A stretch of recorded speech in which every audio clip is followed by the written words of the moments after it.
வெட்டிவேர் செலவில்லாத சுத்திகரிப்பு கருவி. அறிவியல் என்ற பெயரால் உயிருள்ள நிலத்தில் ரசாயன உப்பை கொட்டினோம். அதன் விளைவு நிலம் வளமிழந்து போய்விட்டது. எங்கெல்லாம் ரசாயன உரத்தால் பாதிக்கப்பட்ட நிலம் உள்ளதோ அங்கு வெட்டிவேரினை பயிரிட்டால் போதும். மண் பழையபடி உயிர்த்தன்மை மிக்கதாக மாறிவிடும்.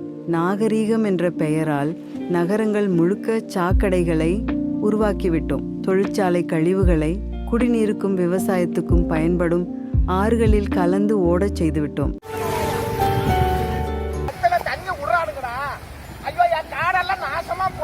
பனியன் கம்பெனிகளின் கழிவு நீர்களையும் இம்முறையிலே சுத்திகரிக்கலாம், செலவே இல்லாமல். மண் அரிப்பை தடுக்கவும் நீரின் கடினத்தன்மை போக்கவும் வெட்டிவேர் பயன்படுத்தப்படுகிறது. செலவில்லாத சுத்திகரிப்பு கருவி வெட்டிவேர்.